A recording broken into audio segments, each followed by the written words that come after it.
Bonjour et bienvenue dans cette deuxième vidéo de formation, les 7 conseils pour progresser en mathématiques. Alors j'imagine que vous pensez que c'est peu.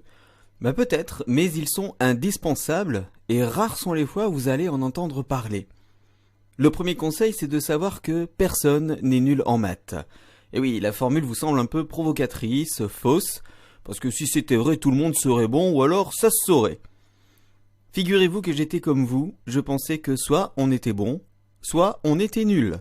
Et mes résultats le prouvaient. Ma moyenne se situait entre 4 et 8 sur 20 sans que je comprenne pourquoi. Alors que j'étudie en cours, j'étudie mes leçons, rien à faire.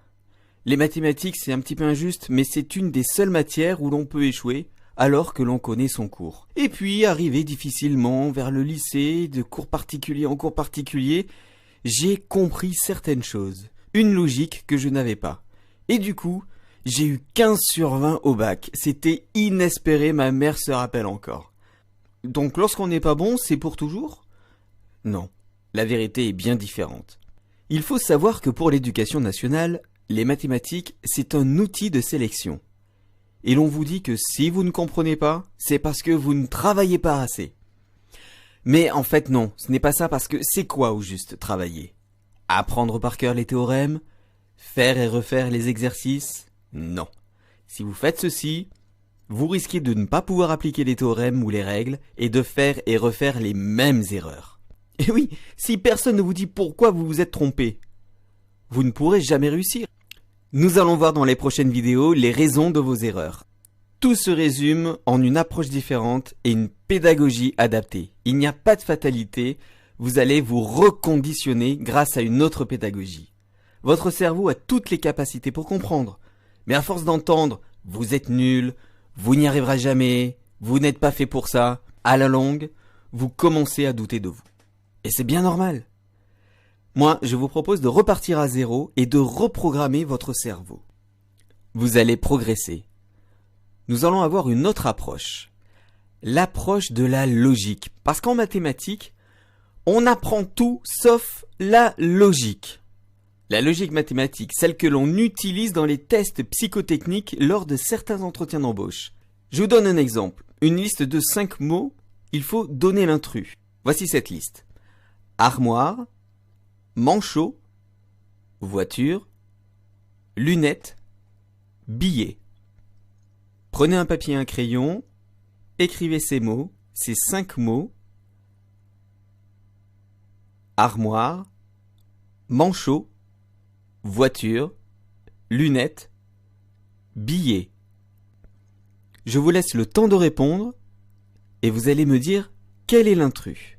Vous pouvez faire pause sur cette vidéo en cliquant sur le triangle et appuyer pour continuer la vidéo. Bien, je pense que vous avez trouvé. La réponse était billet. Alors pourquoi billet ? C'est le seul mot qui comporte 6 lettres et non 7 comme les autres. Et voilà, c'est ce genre de logique qu'il faut avoir lorsque l'on apprend les mathématiques. Or, certains l'ont dès la naissance, ou par leur éducation, et d'autres ne l'ont pas. Il faut donc dans un premier temps travailler cette logique. Lorsqu'on parle de maths, on entend souvent théorèmes, règles, opérations, problèmes, mais rarement de chiffres et de nombres. C'est une des premières logiques à avoir. Alors ce n'est pas évident de travailler cette logique, et nous allons apprendre ensemble tout au long de ces vidéos et de ce blog comment la développer. En fait, les mathématiques, et ça on vous le dit rarement, c'est un petit peu comme une langue étrangère. Oui, réfléchissez bien. Les lettres sont les chiffres, les mots sont les nombres, et l'orthographe et les règles de grammaire, ce sont les théorèmes, les règles et tout ce qu'il faut savoir par cœur. Mais attention, il ne faut pas confondre chiffres et nombres. Et croyez-moi, ce n'est pas si évident que ça. Prenons le nombre 14, par exemple. Eh bien, il est formé des chiffres 1 et 4. Les chiffres que l'on appelle arabes, bien qu'ils viennent d'Inde, mais on en reparlera, sont les suivants. 1, 2, 3, 4, 5, 6, 7, 8, 9 et 0. Et oui, 0, c'est un chiffre. Le 0 est un chiffre fondamental en mathématiques. Il permet de former les dizaines, les centaines et bien d'autres choses. Et figurez-vous que le 0 n'existait pas. Il a été inventé pour faciliter les calculs. Bon, ça on en reparlera dans le blog. Pour le moment, c'est juste un point d'histoire qui ne vous gênera absolument pas pour progresser.